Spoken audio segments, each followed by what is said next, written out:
Bom dia, amigos, irmãos. Privilégio poder estar aqui com vocês de novo, compartilhando da palavra de Deus. Eu particularmente me encorajei demais com esse tema de hoje. A gente tem estudado sobre os atributos de Deus e hoje a gente vai falar sobre a sua soberania. Amém? Esses 40 minutos que nos restam. Pai, muito obrigado pelo teu amor.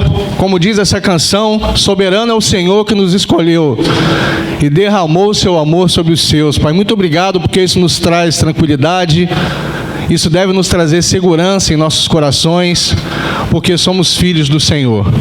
Que nessa manhã o Senhor me use como instrumento para que eu possa comunicar a tua palavra, que não seja eu, mas que seja a tua palavra poderosa e soberana guiando nossas vidas essa manhã. Muito obrigado por tudo. Essa oração que eu te faço grato, em nome de Jesus. Amém. Deus é altíssimo, Senhor do céu e da terra. Amém? Deus não está sujeito a ninguém. Deus é absolutamente independente. Deus age como agrada a Ele, como convém a Ele, para causar prazer a Ele. No português, soberania é autoridade, é o poder sem restrições. Mas a teologia ela tem um significado bem mais profundo para nós, que é o controle, é o reino de Deus. Deus tem um domínio absoluto sobre tudo e sobre todos. Deus está acima de qualquer coisa, além de qualquer força, poder ou autoridade. Eu queria ler rapidamente duas escrituras. A gente vai ficar no texto base hoje de Josué, capítulo 1, mas eu queria ler duas escrituras. Essas escrituras que não estão em Josué vão estar aí na tela para a gente poder acompanhar melhor, você pode anotar. Isaías 46, 9 e 10. Eu vou ler uma escritura no Velho e no Novo Testamento que enfatiza para a gente essa questão inicial da soberania de Deus. Isaías 46, 9 e 10. Diz assim: lembrem do que aconteceu no passado e reconheçam que só eu sou Deus, que não há nenhum outro como eu. Desde o princípio anunciei as coisas do futuro. Há muito tempo eu disse o que ia acontecer. Afirmei que o meu plano seria cumprido, que eu faria tudo o que havia resolvido fazer. Em Efésios capítulo 1, verso 11, já no Novo Testamento, a Bíblia fala assim, Efésios 1, 11: todas as coisas são feitas de acordo com o plano e com a decisão de Deus, amém? De acordo com a sua vontade e com aquilo que Ele havia resolvido desde o princípio. Deus nos escolheu para sermos o seu povo, por meio da nossa união com Cristo. Sabe, desde que Adão e Eva caíram, desde a queda do primeiro casal, o homem ele continua com esse desejo de se colocar no lugar de Deus, de ser o seu próprio Deus. E a história vem mostrando isso ao longo dos tempos. O homem tem sido marcado por esse desejo de tomar o lugar de Deus na sua vida. Não sei se você concorda comigo, mas a história mostra isso. Tentativas do homem de se livrar desse senhorio de Deus e se colocar no lugar do seu Criador, do Deus soberano, que controla todas as coisas, que controla a história, que controla o meu destino e que controla o seu destino. A gente vê movimentos, por exemplo, como... Eu nem sabia o significado do agnosticismo. É um movimento que diz que é inacessível você compreender, que você não pode compreender através da física, através da religião, a existência de Deus. Não dá para compreender o sentido da vida, do universo. Isso é uma teoria. O ateísmo, que é mais pautável para nós, a gente sabe que é o ateísmo, que é a crença de que Deus não existe. Ela também hoje existe no meio de muita gente. Eu tenho um membro da minha família que é ateu. E é bem difícil lidar com isso. Mas Deus, como Criador e Senhor de tudo, Ele dispõe do mundo e do homem de maneira absoluta através da sua perfeita vontade. E esse princípio está explicado aqui no livro de Josué, nesse trecho que a gente vai ler hoje, essa manhã. Em Josué, capítulo 1, verso 1. Ele fala da conquista da terra, sobre a orientação de Josué, em cumprimento às promessas de Deus, que Deus tinha feito ao seu povo.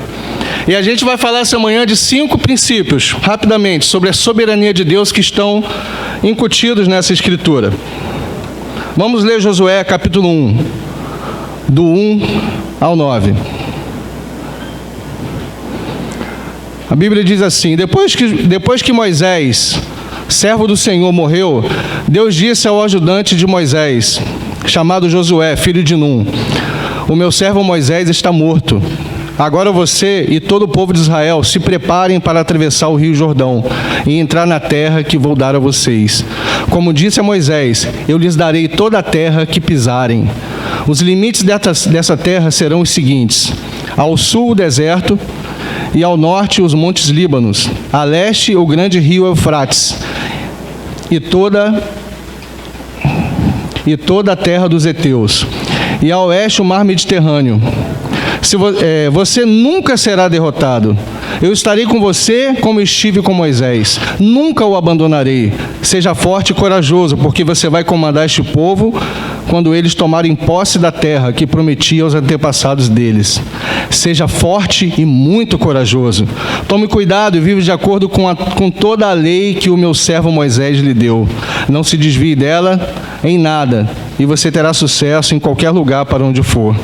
Fale sempre do que está escrito no livro da lei. Estude esse livro dia e noite e se esforce para viver de acordo com tudo o que está escrito nele.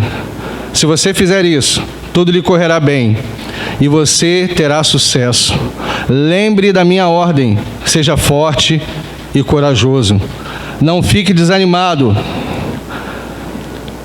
nem tenha medo, porque eu, o Senhor seu Deus, estarei com você em qualquer lugar por onde você andar. Amém?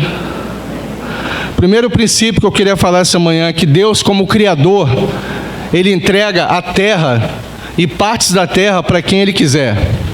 No verso 2 aqui ele fala: a terra que eu vou dar a vocês. Deus está falando para Josué: você pode atravessar, que eu vou te dar. É interessante que a Bíblia não questiona esses direitos de Deus em nenhum momento. Deus move as nações para onde Ele quer, em qualquer momento, como lhe convém, porque Ele é o dono, porque Ele é o Criador de tudo. E quando Ele disse isso a Josué, a gente vai ver aqui que tinham 7 povos que já estavam nessa terra, já moravam nessa terra.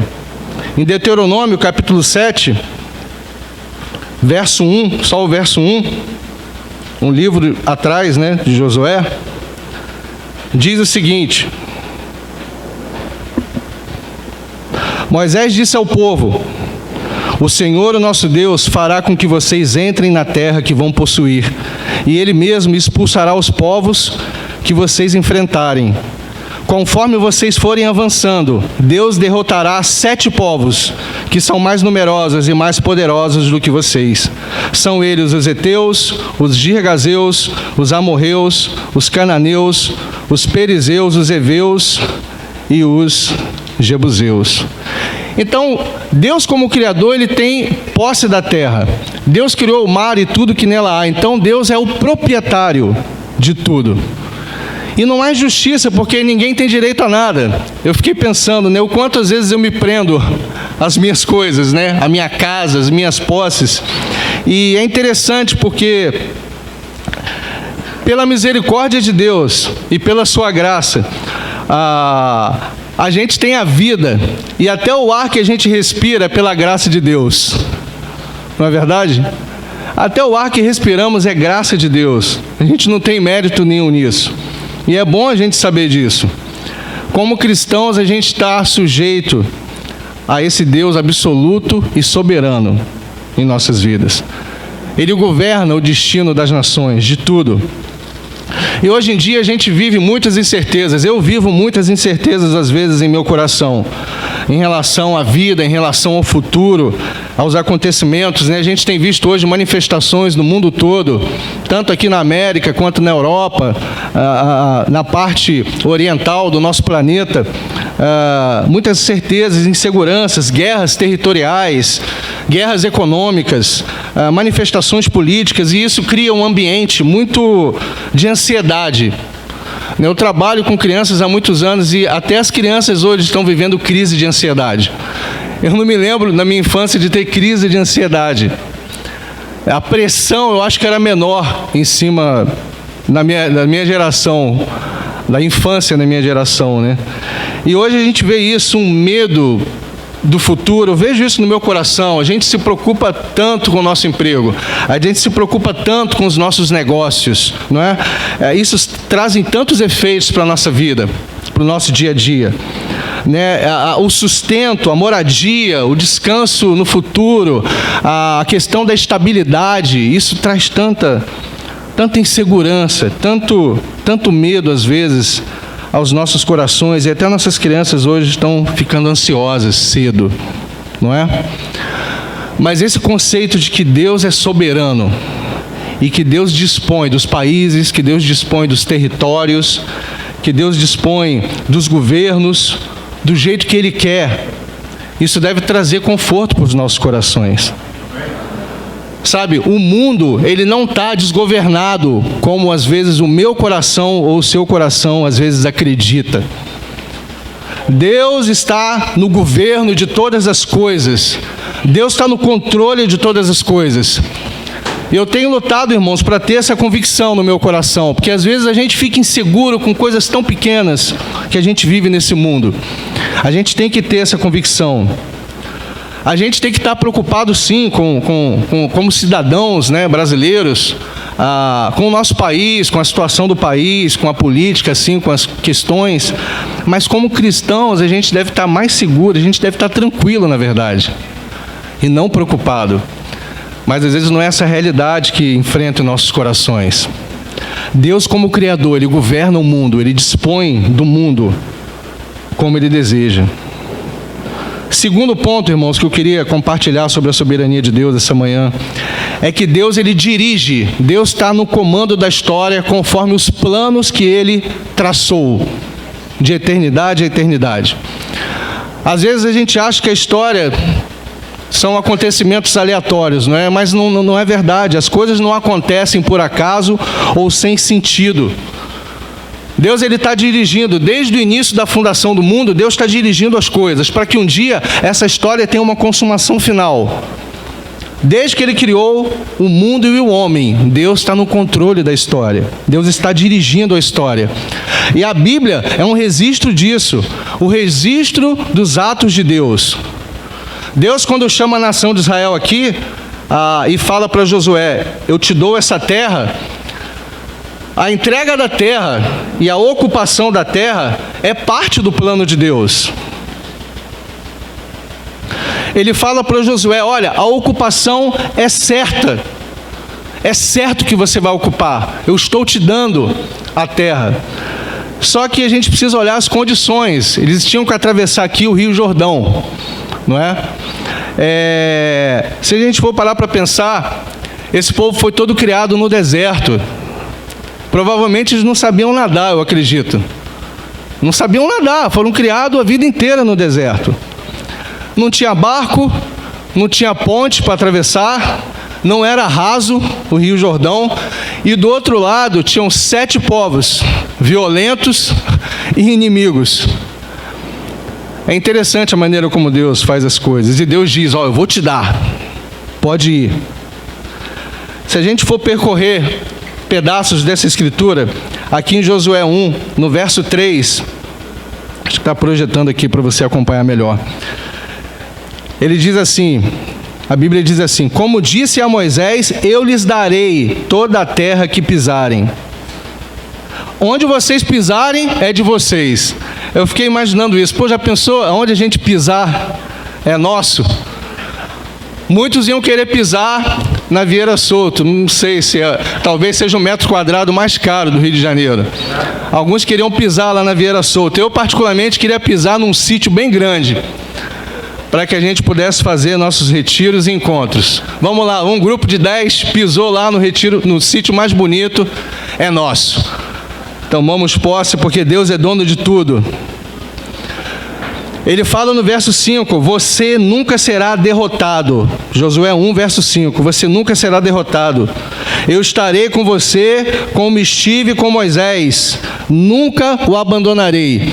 E o que a gente vê no livro todo de Josué é uma campanha militar vitoriosa.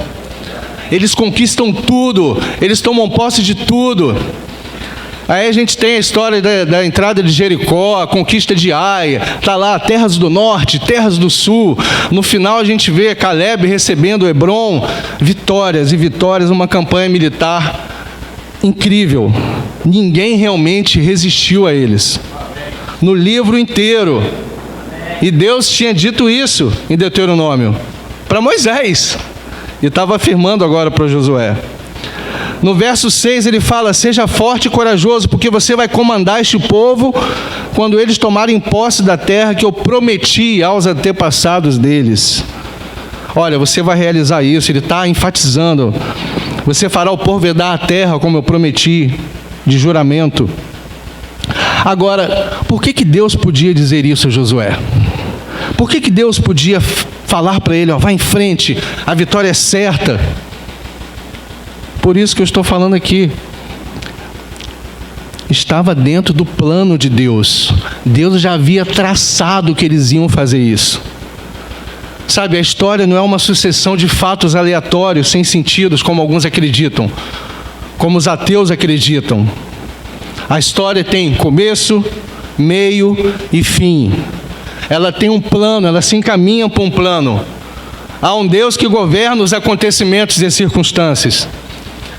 E o mais emocionante que não é só de forma macro, de forma grande, é nos detalhes.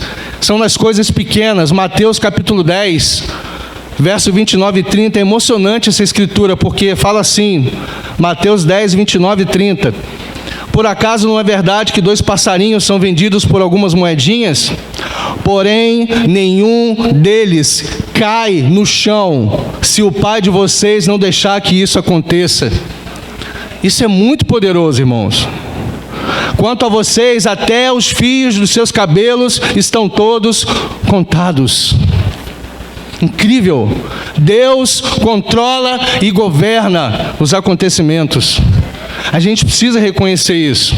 A gente precisa reconhecer a soberania de Deus nas circunstâncias, a soberania de Deus dentro da igreja, a soberania de Deus nas nossas vidas. Nossas vidas estão dentro do plano de Deus, se encaixam no plano de Deus. É por isso que Paulo fala em Romanos 8, verso 28, vocês podem anotar, pois sabemos que todas as coisas trabalham juntas para o bem daqueles que amam a Deus, daqueles a quem Ele chamou de acordo com o seu plano. Sabe, nós somos falhos, inseguros, mas o que a Bíblia está dizendo aqui é que todas as coisas cooperam, todas as coisas conspiram, trabalham juntas para que no final os filhos de Deus sejam abençoados. É isso que a Bíblia está falando aqui. No final, o propósito de Deus para a nossa existência vai se concretizar, irmãos. A gente não sabe explicar. De forma misteriosa, Deus, Ele governa tudo o que acontece. Só que isso não tira de mim nem de você a responsabilidade da gente assumir as coisas que a gente faz em nossas vidas. A história não está desgovernada. A história está nos trilhos de Deus, nos caminhos de Deus. A história não é um caminhão desgovernado, como a gente vê o mundo. Mas Deus está governando, Deus tem os trilhos, Deus tem os caminhos, Ele dirige do jeito que Ele traçou. E a Bíblia fala que Ele vai até o fim, de eternidade em eternidade. Terceiro ponto, irmãos, da soberania de Deus. Como Criador da humanidade, Ele escolhe quem Ele quiser para cumprir os seus propósitos. Quem Ele quiser. Deus escolhe quem Ele quer, do jeito que Ele quer. Ele escolhe a nação de Israel. Ele se revela para a nação de Israel de uma maneira específica. Sabe, Israel não foi escolhida por mérito, por grandeza, por ser grande, por ser santa. Abrão era de Ur dos caldeus. Só que Abrão foi chamado de forma soberana. Não que ele fosse melhor do que ninguém. Abraão não era melhor do que ninguém, mas ele foi escolhido por Deus. Abrão, o significado de Abrão era pai elevado. E alguns estudiosos dizem que supostamente ele era chamado, Abrão era chamado de pai elevado porque ele observava as estrelas tentando adivinhar as coisas.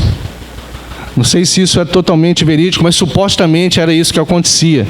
E Deus muda o nome de Abraão, que era pai elevado, para Abraão, que quer dizer pai de muitas nações, para cumprir o plano dele.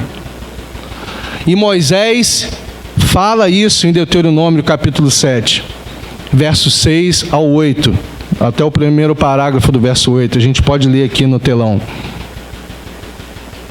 Deuteronômio capítulo 7, para você anotar, verso 6. Pois vocês são o povo escolhido pelo Senhor, o nosso Deus. Entre todos os povos da terra, Ele escolheu vocês para serem somente dele. O Senhor Deus os amou e escolheu. Não porque vocês são mais numerosos do que outros povos. De fato, vocês são menos numerosos do que qualquer outro povo. Aí só esse trechinho do início do verso 8. Mas o Senhor os amou. Sabe, Israel não era obediente, Israel não era rica. Mas se Deus usasse talvez outros critérios para escolher, Ele escolheria o Egito, né? O Egito era uma nação poderosa, grande, mais antiga, mas não. No verso 7 e no verso 8 fala: Deus amou e escolheu. No verso 8 fala: mas o Senhor os amou. Sabe, o amor soberano de Deus, Ele escolhe quem Ele quer. Ele poderia ter escolhido outras nações, mas Ele quis escolher Israel. O Criador escolhe quem Ele quer, Ele chama quem Ele quer. Deus não deve explicações para nós. Deus é soberano. Eu fico pensando, já pensei isso muitas vezes, será que na época de Moisés, a escolha de Moisés, será que Moisés era o mais habilitado para ser escolhido? Tinha um coração mais humilde, mas não conseguia falar, né? Arão teve que ajudá-lo. Mas é dentro da soberania de Deus, Ele escolhe quem Ele quer, não preciso ficar questionando isso. Dentro dos israelitas, Ele escolhe Josué. Tinham muitos outros para Ele escolher. E é interessante a maneira como Deus enfatiza isso para Josué. A gente vê isso no capítulo 1 de Josué, nos versos 2, 5, 6 e 9. No verso 2 ele fala assim: o meu servo Moisés está morto, agora você e todo o povo se prepara para atravessar. No verso 5 ele fala: você nunca será derrotado, eu estarei com você. Eu estarei com você, Josué. No verso 6, seja forte e corajoso, porque você vai comandar. Você, Josué. Lembra da minha ordem, no verso 9. Lembre da minha ordem, seja forte e corajoso, não fique desanimado, não tenha medo, porque eu, o Senhor, o seu Deus, estarei com você, Josué. Vou estar com você onde quer que você vá. Sabe, como cristãos, como servos de Deus, isso deve encorajar muito o nosso coração. Muito. Porque, por causa da livre graça de Deus, do livre amor soberano de Deus, nós somos escolhidos para sermos filhos dele. Assim como Josué, nós somos escolhidos, irmãos, por causa da graça e do amor soberano de Deus. Deus não viu em mim e em você mérito, inteligência, beleza. Em mim não viu mesmo. Superioridade a ninguém. A gente não é melhor do que ninguém, mas, como fala aqui em Deuteronômio, Deus amou para escolher. Deus te amou, então isso deve encorajar nosso coração essa manhã, como servos de Jesus e de Deus. Sabe, Paulo estava numa discussão em algum momento lá em Romanos, eu não sei quem era, parecia ser um debate sobre a autoridade de Deus. Eu queria ler rapidamente Romanos 9, 18 e 20, vocês podem acompanhar aqui no telão. Ele diz assim, Romanos 9, do 18 ao 20. Portanto, Deus tem misericórdia de quem Ele quer e endurece o coração de quem Ele quer. Paulo estava fazendo uma citação ao Velho Testamento. Algum de vocês a me dizer, se é assim, como é que Deus pode encontrar culpa nas pessoas? Quem pode ir contra a vontade de Deus? Aí Paulo responde, mas quem é você, meu amigo, para discutir com Deus? Será que um pote de barro pode perguntar a quem o fez, por que você me fez assim? Olha o que Paulo fala. Quem é você para discutir com Deus? O vaso pode discutir com o oleiro que o fez? Sabe, essa é a resposta da Bíblia para essa questão. Para quem tem dúvidas da soberania de Deus, do poderio de Deus, do senhorio de Deus, a gente sabe quem de fato é Deus. A gente conhece de fato a soberania, a autoridade, o poder de Deus sobre tudo e diante de nós, principalmente. Sabe, eu posso até dizer, olha Deus, eu não entendo os seus motivos, eu sei que o Senhor é soberano, eu sei que os seus planos não serão frustrados, mas eu não entendo às vezes os seus motivos. Mas olha, para o Senhor tudo é possível. Essa deve ser a nossa postura, nosso coração diante de Deus. Eu não entendo os motivos, Deus, mas a gente tem que reconhecer a soberania, a gente tem que reconhecer que os planos de Deus não serão frustrados e que para Deus tudo é possível. Amém? Essa é a atitude correta. Sabe, ter essa consciência de que Deus, de que a gente é de Deus e que Deus é soberano, isso ajuda a gente a viver a vida muito melhor. Muito melhor. Porque quando a gente não tem esse pensamento no nosso coração, se torna difícil realmente. Nas horas que a gente está mal, nas horas que as circunstâncias são desfavoráveis à nossa vida, quando as coisas ruins estão acontecendo, quando eu estou sendo assediado pelo mundo, pelas pessoas aí fora, por essa atmosfera do mundo, a gente tem que lembrar, puxa, Ele nos chamou, Ele nos amou, Deus não vai negar bem nenhum para nós, Ele vai cuidar de nós. Esse deve ser o nosso coração. Um outro ponto aqui sobre o atributo de Deus, a soberania de Deus, é que Deus julga e Ele executa juízo para os ímpios, para os rebeldes e para os injustos. A gente vê isso de forma implícita também nessa escritura de Josué. Quando Israel entra na terra, tinham 7 povos lá. Mas não era só um cumprimento de uma promessa que estava acontecendo. Deus estava também exercendo juízo, justiça com aquelas nações. Assim como Ele exerceu com Sodoma e Gomorra, e a gente lembra dessa história, quando Abraão fica lá, né? Se tiver 50 justos, 40, 30 Deus. Pô, se tiver 20 justos. Mas ainda assim Deus executou o juízo, porque tinha chegado a hora daquelas nações, né? A gente vê aqui Israel sendo usado como instrumento de Deus também para exercer juízo sobre aqueles povos idólatras. Aqueles povos eram idólatras e não mudaram ao longo dos anos. Aqueles povos tinham atingido o limite máximo da tolerância de Deus. E a gente vê isso sendo comprovado. Eu queria ler com vocês Gênesis capítulo 15, do verso 13 ao 16. Olha só o que Deus fala. Então o Senhor disse, fique sabendo... Gênesis 15, do 13 ao 16. Fique sabendo com certeza que os seus descendentes viverão num país estrangeiro. Ali serão escravos e serão maltratados durante 400 anos. Mas eu castigarei a nação que os escravizar. E os seus descendentes, Abrão, sairão livres, levando muitas riquezas. Ele está falando aqui do Egito, da escravidão no Egito. Depois ele fala, você terá uma velhice abençoada, morrerá em paz, será sepultado e irá se reunir com os seus antepassados no mundo dos mortos. Depois de 4 gerações, os seus descendentes voltarão para cá, pois eu não expulsarei os amorreus até que eles se tornem tão maus que mereçam ser castigados. Incrível isso. Israel estava cumprindo a justiça de Deus aqui, na posse dessa terra. Tinha um limite, e Deus estava exercendo juízo aqui para essas nações idólatras. Esses povos iam ser castigados e expulsos pela nação de Israel, por causa da justiça de Deus.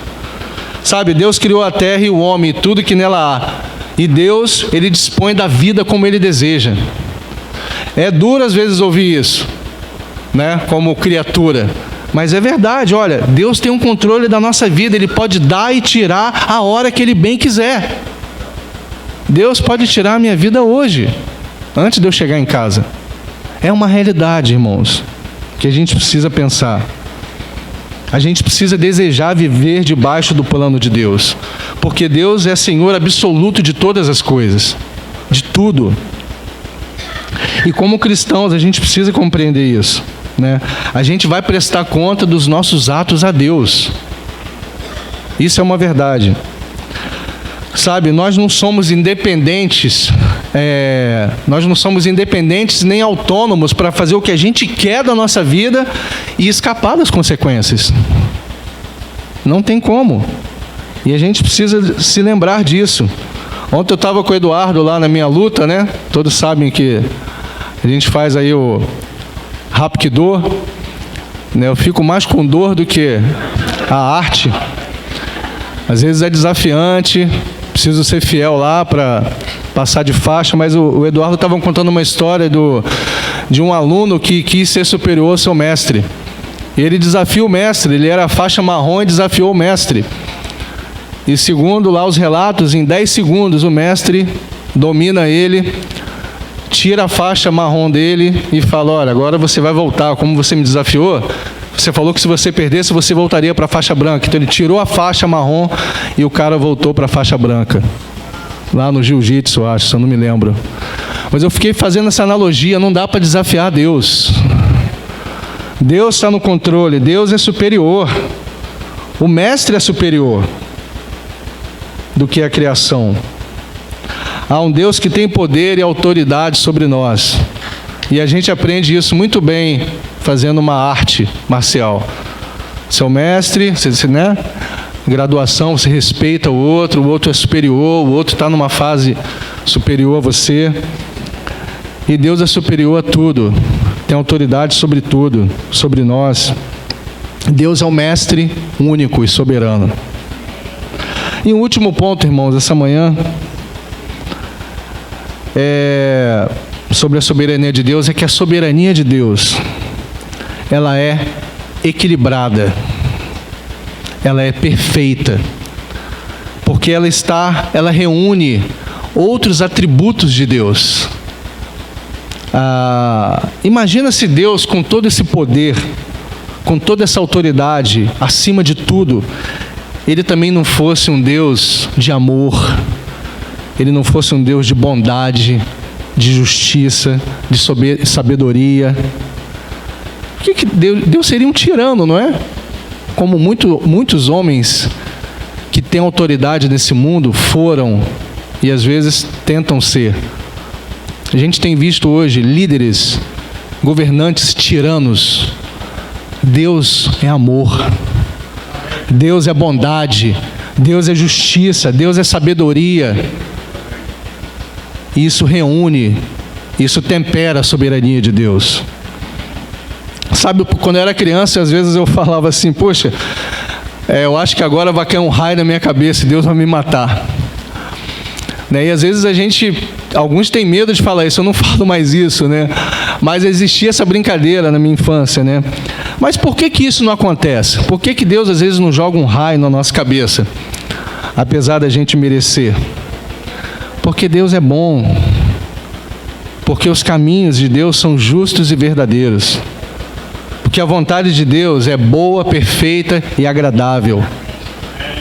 Sabe, a sabedoria, o amor e a graça de Deus, elas estão juntas na ação soberana que Deus age no mundo. Tem sabedoria junto, tem amor junto, tem a graça de Deus, que a gente tem aprendido tanto sobre a graça, essa base da graça, esse atributo maravilhoso de Deus. Elas estão reunidas na ação que Deus exerce de soberania sobre tudo o que há. E esse ponto essa manhã que eu quis trazer sobre isso, no livro de Josué, ele é mostrado no livro inteiro. A soberania de Deus, a vontade de Deus, a forma como Deus executa a vontade dele através de Josué. Mas ela é mostrada também na Bíblia toda. A Bíblia inteira mostra a soberania de Deus. Se a gente for olhar logo em Gênesis 1:1, Deus já tem ali um cartão de visitas de Deus, né? O que fala em Gênesis 1:1? No começo, Deus criou os céus e a terra. Não é? Quem é Deus? O Criador de tudo. E o que nos resta fazer? O que nos resta fazer? Não lutar contra Deus, não resistir a Deus. Nos resta receber, se submeter a essa verdade, se submeter a Deus, com gratidão, porque tem um plano maior do que todos os planos que Deus preparou para nós, que foi a nossa salvação plena em Cristo Jesus. Esse é o maior plano de Deus para nós, criação. E cabe a nós se humilhar a isso. Cabe a nós não medir forças com Deus, parar de brigar, parar de resistir, porque a gente sabe que a gente vai perder se a gente resistir contra Deus. Se a gente lê a história de como o apóstolo Paulo foi convertido, a gente vê isso. Deus, por que você me persegue, Paulo? Para de lutar, para de me enfrentar. E de forma maravilhosa, em Atos 9, a partir do verso 22, a gente vê o relato da história de Paulo, a maneira como ele foi convertido, a maneira como Deus exerceu soberania sobre a vida dele e transformou Paulo de um perseguidor, de um assassino de cristãos, para o que a gente conhece hoje, que escreveu a maioria das cartas no Novo Testamento e é um exemplo para nós de homem de Deus, por causa do plano de Deus. A gente precisa se quebrantar, se ajoelhar, se humilhar, aceitar a vontade de Deus nas nossas vidas. Fazer o que Deus manda, sabe? Se é se arrepender, se é mudar de vida. Cada um de nós sabe o que a gente precisa fazer diante de Deus. E uma coisa assim, as maiores, assim, os momentos mais infelizes, digamos assim, da nossa vida, da nossa trajetória aqui na Terra como criaturas de Deus, a gente experimenta às vezes a infelicidade, porque realmente, justamente por isso, a gente resiste à vontade de Deus sobre nossas vidas. A gente resiste à vontade de Deus, por isso que muitas vezes nós somos infelizes, por isso que às vezes você, amigo, que está nos visitando, é infeliz porque você resiste à vontade de Deus na sua vida. Deus quer se mostrar para você. Deus quer se revelar para você através de Jesus. E para nós cristãos também, se a gente resiste à vontade de Deus, a gente sofre pra caramba. Eu queria, irmãos, essa manhã convidar cada um de nós, convidar a mim mesmo, convidar você, para que a gente possa servir a Deus através de se submeter a Jesus. Se submeter à vontade de Jesus para a glória de Deus, para que a gente possa entender e que a gente possa usufruir de todos esses atributos que a gente tem aprendido de Deus aqui a cada manhã. Amém? Muito obrigado. Eu queria terminar com uma oração. Pai, eu quero tanto te agradecer porque é muito bom estudar sobre o Senhor, poder abrir a Tua Palavra e poder encontrar escrituras que são tão categóricas e tão reais, falando do Teu amor, falando dos Teus atributos. Pai, muito obrigado porque o Senhor é amor, o Senhor é graça nas nossas vidas. O Senhor é santidade, o Senhor é paciência, o Senhor é justiça. Pai, o Senhor é misericórdia, é bondade em nossas vidas, Pai. Muito obrigado porque temos um Deus soberano que reúne todos esses atributos para o nosso bem e para cumprir os propósitos que o Senhor tem para nossas vidas. Ajude-nos a descobri-los. Nos dê humildade, Pai, para seguir o Senhor através da vida de Jesus e do exemplo de Jesus. Que possamos, através da cruz, a cada dia a enxergar aquilo que precisamos mudar para se assemelhar a seu Filho e para continuar nos trilhos dos seus planos.